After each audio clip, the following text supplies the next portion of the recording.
বিৰাজ কৰিছে। এই মুহূৰ্তত ডাঙৰ খবৰ হৈছে যে আজি প্ৰতিবাদী কাৰ্যসূচী আছিল, গণবিক্ষোভ কাৰ্যসূচী আছিল আৰু সেই গণবিক্ষোভ কাৰ্যসূচীৰ মাজতেই আমচুৰ সভাপতি ৰেজাউল কৰিম চৰকাৰক আটক কৰিছে। উচ্ছেদৰ বিৰুদ্ধে প্ৰতিবাদ সাব্যস্ত কৰিছিল আমচুৱে। উল্লেখ্য যে মুছলমানসকলক একত্ৰিত কৰি প্ৰতিবাদী কাৰ্যসূচী ৰূপায়ণ কৰিছিল আমচুৱে আৰু সেই সময়তে আমচুৰ এই প্ৰতিবাদী কাৰ্যসূচীৰ মাজতেই ৰেজাউল কৰিম চৰকাৰক আটক কৰিছে। এই মুহূৰ্তৰ আটাইতকৈ ডাঙৰ খবৰ, ৰেজাউল কৰিম চৰকাৰক আটক কৰিছে। বৰ্তমান সময়ত থানাত বহুৱাই ৰাখিছে ৰেজাউল কৰিম চৰকাৰক। গ্ৰেপ্তাৰ কৰাৰ সম্ভাৱনা বিৰাজ কৰিছে।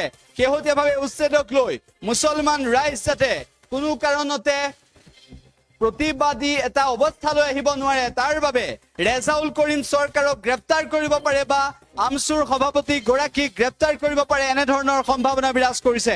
আমচুৰ সভাপতি ৰেজাউল কৰিম চৰকাৰ উপস্থিত আছিল। কেৱল সিমানেই নহয়, এই প্ৰতিবাদী কাৰ্যসূচীৰ জৰিয়তে আমচুৱে উচ্ছেদৰ বিৰোধিতাৰে তীব্ৰ হুংকাৰ প্ৰদান কৰিছিল। আমচুৰ গণবিক্ষোভ কাৰ্যসূচী বিলাচীপাৰাৰ চিৰাকুটাত গণবিক্ষোভ কাৰ্যসূচী আমচুৰ সভাপতি ৰেজাউল কৰিম চৰকাৰক আটক কৰিছে। উচ্ছেদৰ বিৰুদ্ধে প্ৰতিবাদ সাব্যস্ত কৰিছিল আমচুৱে আৰু সেই সময়তে প্ৰায় আমচুৰ প্ৰতিবাদী কাৰ্যসূচীৰ মাজতে আমচুৰ সভাপতি ৰেজাউল কৰিম চৰকাৰক আটক কৰি লৈ যায়। বৰ্তমান সময়ত থানাত বহুৱাই ৰাখিছে। গ্ৰেপ্তাৰ কৰাৰ সম্ভাৱনা বিৰাজ কৰিছে। আমচুৰ সভাপতিগৰাকীক গ্ৰেপ্তাৰ কৰিব পাৰে এইবাবেই যে উচ্ছেদক লৈ যিটো সময়ত আমচু সৰব হৈ পৰিছে, উচ্ছেদৰ বিৰুদ্ধে সৰব হৈ পৰিছে, সেই সময়তে আমচুৰ সভাপতি ৰেজাউল কৰিম চৰকাৰক আজি আটক কৰা বিষয়টোৱে বিশেষ তাৎপৰ্য বহন কৰিছে।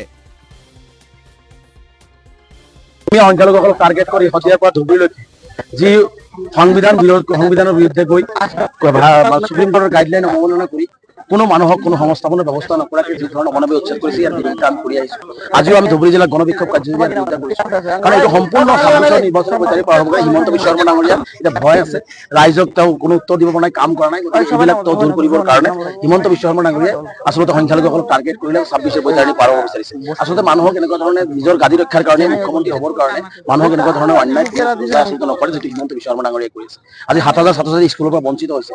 আজি বহু মানুহ আজি ঘৰ নাই, মুকলি আকাশৰ তলত আছে। আমাৰ কথা হৈছে যে তেওঁলোকক উচ্ছেদ বিৰোধী আমি নহয়, আমাৰ সদায় ভুল মেছেজ দিয়া হয়। আমাৰ মূল কথা হৈছে যে যিসকল মানুহ ভূমিহীন, গৰাখহনীয়া পীড়িত, তেওঁলোকক সংস্থাপনৰ ব্যৱস্থা কৰি চৰকাৰে উচ্ছেদ কৰক, তাত আমাৰ আপত্তি নাই। আৰু ফৰেষ্টৰ যিটো উচ্ছেদৰ কথা কৈ আছে, ফৰেষ্ট কেৱল মুছলমানসকলে উচ্ছেদ কৰি থকা নাই, ফৰেষ্টৰ বিভিন্ন মানুহে উচ্ছেদ কৰি আছে। কেৱল বাছি সংখ্যালঘুসকলক কিয় টাৰ্গেট কৰা হৈছে? আজি আদানীক মাটি দিবৰ কাৰণে ধুবুৰী চৌৰবাগানত আজি হাজাৰ আজি ধৰ্মীয় সংখ্যালঘুসকলক, যাক খিলঞ্জীয়া বুলি কয়, তেওঁলোককো আজি তেওঁলোকে নোটিছ দি তেওঁলোকে উচ্ছেদ কৰি আছে। গতিকে এইটো কি নীতি? তাৰ মানে মুখ্যমন্ত্ৰী ডাঙৰীয়া এটাই নীতি হৈছে যে চব টাৰ্গেট হৈছে যে মুখ্যমন্ত্ৰী গাদী সুৰক্ষিত কৰিবৰ কাৰণে মুখ্যমন্ত্ৰীয়ে অসমীয়া জাতিক খানমান কৰি হ'লেও, বৃহত্তৰ অসমীয়া জাতি ভাঙন হৈ গ'লেও হিন্দু মুছলমান কৰি তেওঁ গাদী ৰক্ষা কৰিবৰ কাৰণে মুছলমানসকলক টাৰ্গেট কৰিছে। এইটো বন্ধ কৰিব লাগে। আমাৰ কথা হৈছে আমি ভূমিহীন মানুহে ভূমি পাব লাগে, গৰাখহনীয়া পীড়িত ভূমি পাব লাগে। বসুন্ধৰাত আমাৰ মানুহখিনি মাটি দিয়াৰ ব্যৱস্থা গ্ৰহণ কৰিব লাগে আৰু যিসকলক উচ্ছেদ কৰিছে তেওঁলোকক সংস্থাপনৰ ব্যৱস্থা গ্ৰহণ কৰিব লাগে। আৰু যি ধুবুৰী জিলাত যি আৰু নতুনকৈ অধিগ্ৰহণ কৰিবৰ কাৰণে চেষ্টা চলাই আছে, এইবিলাক বন্ধ হ'ব লাগে। আজি ধুবুৰী জিলাত ইয়াৰ বৃহৎ প্ৰতিবাদ আপোনালোকে দেখিছে। আমি এই প্ৰতিবাদ আমি কলিয়াবৰ আৰু নগত আমি এই মাহতে কৰিম। পৰৱৰ্তী পৰ্যায়ত মুখ্যমন্ত্ৰী ডাঙৰীয়া যদি সংখ্যালঘুৰ ওপৰত এই নিৰ্মম অত্যাচাৰ, গুলী চালি মানুহক হত্যা কৰা, মানুহৰ ভূমি কাঢ়ি লোৱা, মুখৰ ভাত কাঢ়ি লোৱা, স্কুল কাঢ়ি লোৱা কামবিলাক যদি হিমন্ত বিশ্ব শৰ্মা বন্ধ নকৰে, এটা দিনত সকলো ৰাইজক আহ্বান জনাই আমি ৰাজপথত উলিয়াই আনি সকলো ৰাজপথ স্তব্ধ কৰি হ'লেও আমাৰ যি সাংবিধানিক অধিকাৰ, মৌলিক অধিকাৰ, সেইখিনি আমি কাঢ়ি ল'বলৈ দাবী। আমাৰ মূল কথা হৈছে আমি এই অমানৱীয় সংবিধান বিৰোধী সুপ্ৰিম কোৰ্টৰ গাইডলাইন অৱমাননা কৰি যি উচ্ছেদ চলি আছে, এইবিলাক বন্ধ হ'ব লাগে। প্ৰতিটো ভূমিহীন মানুহৰ লগত আলোচনা কৰি ভূমি দি চৰকাৰক যদি ভূমি লাগে ভূমি দিয়াৰ তাতে সেই উচ্ছেদবিলাক কৰোঁ, তাত আমাৰ আপত্তি নাই। ফৰেষ্টত যদি উচ্ছেদ কৰিব লাগে, ফৰেষ্ট পুৰা খালী হ'ব লাগে, তাত বাছি মুছলমানসকল হ'ব নালাগে। আমাৰ সংখ্যালঘুসকলক যি ধৰণে টাৰ্গেট কৰি উচ্ছেদ কৰি আছে, যি ধৰণে স্কুলৰ পৰা ল'ৰা ছোৱালীক বঞ্চিত কৰি আছে, যি ধৰণে মানুহখিনিক আজি নাখাই মাৰি আছে, ত্ৰিপলৰ তলত ৰাজপথত ৰাখি আছে, এইবিলাক বন্ধ কৰিব লাগে। আমাৰ কথা হৈছে সন্মানেৰে এওঁসকল ভাৰতীয় নাগৰিক, এইসকল ভাৰতৰ বাসিন্দা, অসমীয়া নাগৰিক, অসমৰ বাসিন্দা। গতিকে সসন্মানে তেওঁলোকৰ যিখিনি সাংবিধানিক অধিকাৰ সেইখিনি মুখ্যমন্ত্ৰী হিচাপে দিব লাগিব আৰু এইখিনি আমাৰ দাবী। আৰু সেইখিনি নিদিলে পৰৱৰ্তী পৰ্যায়ত মুখ্যমন্ত্ৰীয়ে ভয়াৱহ গণতান্ত্ৰিক আন্দোলনৰ মুখামুখি আমচু উৎকাৰ হ'বৰ কাৰণে সাজু থাকিবৰ কাৰণে মুখ্যমন্ত্ৰী চাওক, এতিয়ালৈকে আমি এনেকুৱা লোৱা নাই। আমাৰ জনসভাবিলাক আমি এতিয়া কৰি আছো, ৰাইজক আমি সজাগ কৰি আছো। আমি এটা দিনত অসমৰ প্ৰত্যেকখন জিলাত আমি ৰাজপথত ওলাই আহিম আমাৰ সাংবিধানিক অধিকাৰ ৰক্ষাৰ কাৰণে, সংবিধান ৰক্ষাৰ কাৰণে, গণতন্ত্ৰ ৰক্ষাৰ কাৰণে আৰু সংখ্যালঘুসকলৰ ওপৰত যি নিৰ্মম অত্যাচাৰ, এইবোৰ বন্ধ কৰাৰ দাবীত আমি এটা দিনত ওলাই আহি সকলো ৰাজপথ স্তব্ধ কৰি দিম। কিন্তু আৰু এটা কথা দেখা পোৱা গৈছে, মুখ্যমন্ত্ৰী দক্ষিণ চালমাৰ আৰু মানকাছাৰত এনেকে মানুহ যাব নোৱাৰে, মানে তাৰ মানে মুখ্যমন্ত্ৰী ডাঙৰীয়া দক্ষিণ চালমাৰত যোৱা নাই নেকি? দক্ষিণ চালমাৰ DCSP নাথাকে নেকি? দক্ষিণ চালমাৰত হিন্দু ভাইসকল নাথাকে নেকি?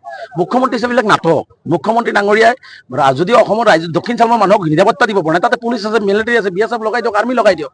মুখ্যমন্ত্ৰীয়ে এইবিলাক আচলতে নিজৰ মাজত সংঘাত সৃষ্টি হয়। এটা কথা মনত ৰাখিব, যোন জাতিয়ে যেতিয়াই অস্ত্ৰ লৈছে সেই জাতি কিন্তু আমি দেখিছোঁ ক্ষতিকাৰক হৈছে, আৰু কেতিয়াও অস্ত্ৰৰে সমস্যাৰ সমাধান নহয়। মুখ্যমন্ত্ৰী ডাঙৰীয়া ভাবিছে নেকি দক্ষিণ চালমাৰত ডকাইত থাকে না সন্ত্ৰাসবাদী থাকে? তাত মানুহ থাকে। আজি দক্ষিণ চালমাৰত হিন্দু মুছলমানৰ মছজিদ মন্দিৰ একেলগে আছে। আজিও হিন্দু মুছলমান একেলগে বসবাস কৰিছে। ধুবুৰীত হিন্দু মুছলমান বসবাস কৰি থকা নাই। আমিতো কেতিয়াও কাজিয়া দেখা নাই। কাঞ্চিত কেতিয়াবা কাৰোবাৰ লগত ব্যক্তিগত কাজিয়া হ'ব পাৰে, চম্ভালি লৈছে।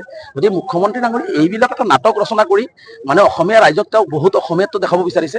মই কৈছোঁ যে যিসকল দক্ষিণ চালমাৰত হিন্দু ভাই আছে তেওঁলোকৰ চাকৰিৰ অধিকাৰ কেতিয়া সুৰক্ষিত কৰিব, তেওঁলোকৰ ভূমিৰ অধিকাৰ কেতিয়া সুৰক্ষিত, তেওঁলোকক অৰ্থনৈতিকভাৱে কেতিয়া আগুৱাই ল'ব, সেই কথাবিলাক কওক না মুখ্যমন্ত্ৰী।